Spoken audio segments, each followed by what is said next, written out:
Hi, my dear students. Welcome back to the last two stanzas of Eve by Rudyard Kipling.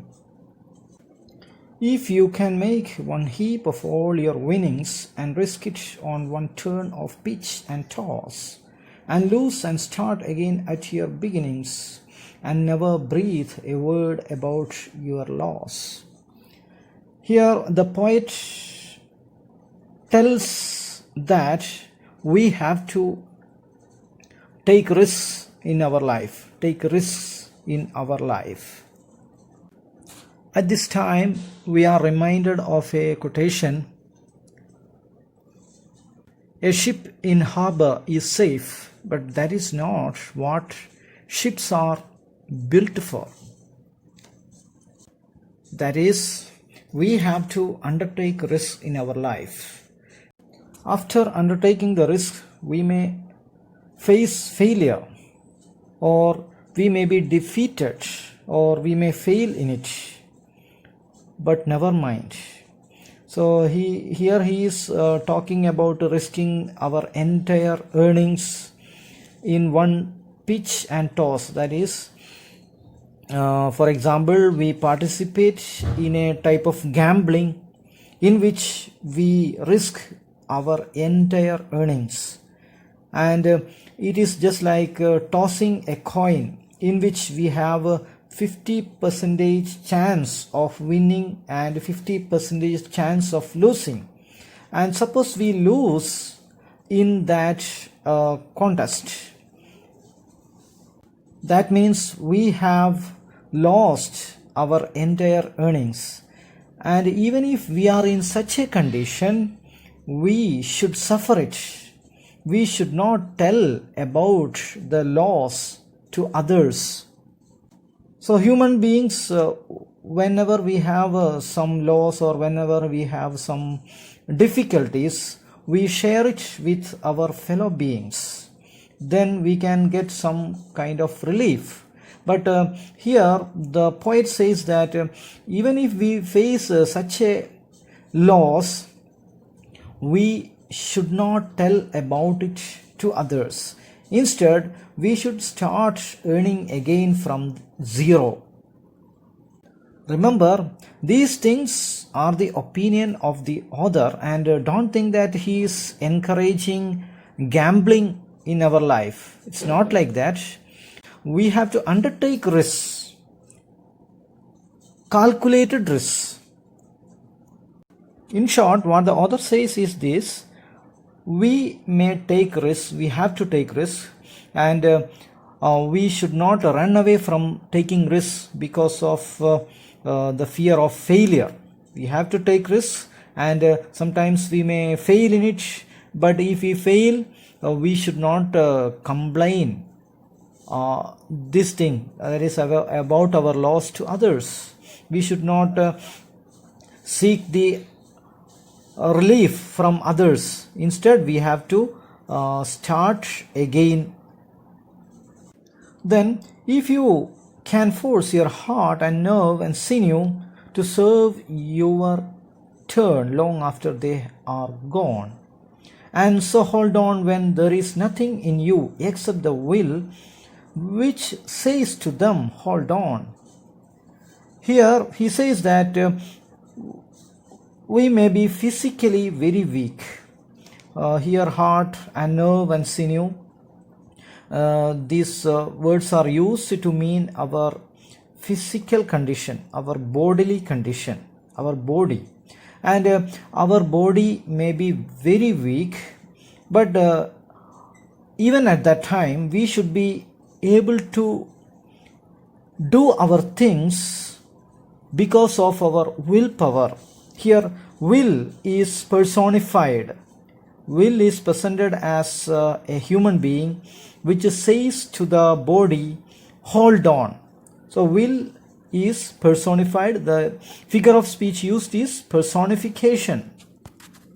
These lines remind us the great Victorian poet Tennyson.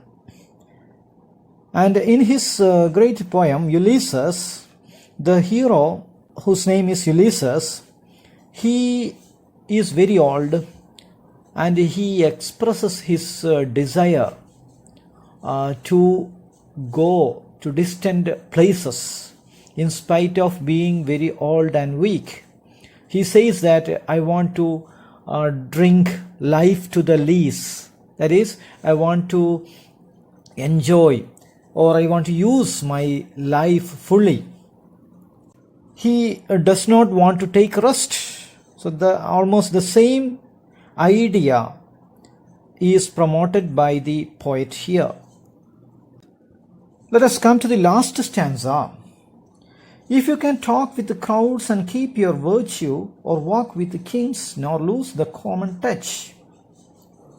That is, you may be talking with the crowd. Crowd here means ordinary people, sometimes uncultured people.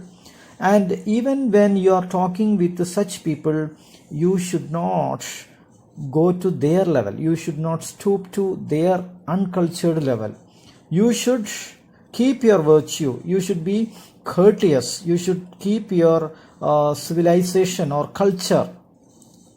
That is, even if you are talking with the ordinary uncultured people, you should keep your virtue. You should talk with them in a civilized manner. And vice versa. That is, if you are, or walk with the kings. Here walk is used as a metaphor. Walk here means spend time. Or if you are spending your time with the kings, you should not lose your common touch. That is, you should not behave as if you are the king. Okay? Whether you are talking with a king or a commoner, you should keep your virtue. You should not stoop to the lowest level, or you should not pretend that you are like a king. That is the idea. If neither foes nor loving friends can hurt you, that is, foes means enemies. We human beings are influenced by the way in which others treat us. That should not happen. Okay, that is, our feelings should not be controlled by others. We should be able to control our feelings. That is, whether we should become happy, we should decide, not others. It's very meaningful in our life. That is, sometimes when we are going to school, we may meet our friend on the way, but he may not be talking to you, or he is thinking something else. But we may think that he does not like me, or he is angry at me, and that is enough for us to get lost. That is, we will lose the entire day. We will not have any positive feeling on that particular day. So it can happen. So the poet says that it should not happen. We should decide our feelings, whether we should be happy or whether we should be sad. We have to decide. If all men count with you, but none too much. That is, we have to treat everybody with courtesy. We have to consider everybody. We should not neglect anybody. We should not give special treatment to anybody. We have to consider all the people. We have to be courteous with all the people. Next, if you can fill the unforgiving minute with 60 seconds worth of distance run. That is, here unforgiving minute, he uses a figure of speech, and that is transferred epithet. Unforgiving minute is an example for transferred epithet. Transferred epithet, we can see many examples, like when we say walking stick. It is a transfer. Usually the person who uses the walking stick, he walks, but the stick does not walk, but still we say walking stick. Actually the man is walking, but that walking is transferred to that object, stick, or a dead house.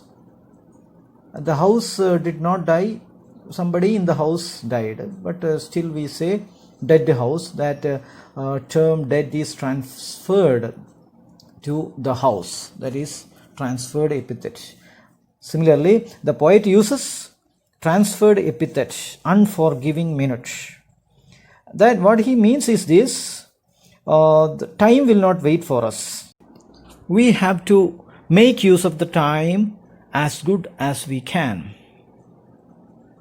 Now let us go to the last two lines, which is the main clause of the poem. So all the other lines, they are the conditional clauses, and these two lines is the main clause. And this type of construction is called anaphora, A-N-A-P-H-O-R-A. Okay, he says, yours is the earth and everything that is in it, and which is more, you will be a man, my son. That is, if you fulfill all these conditions, the earth and whatever is in the earth belongs to you. You are the owner, and moreover, you will be a man. I will call you a man. And in the last two lines, we can see the use of hyperbole or exaggeration. That is, if you fulfill all the above conditions, I will say that you are a real man, and not only that, the entire earth and whatever is in the earth, whatever is on the earth belong to you. And that's all about the poem. And we can see the poet advocates stoicism through this poem. Stoicism is the endurance of pain or hardship without displaying feelings or without complaining. That is, we have to suffer everything without expressing our feelings, without complaining. This is one of the ideas conveyed through the poem. In short, the poem is a set of advices to his son to be a good citizen, and we may feel that, or we will feel that many of these advices are not practical.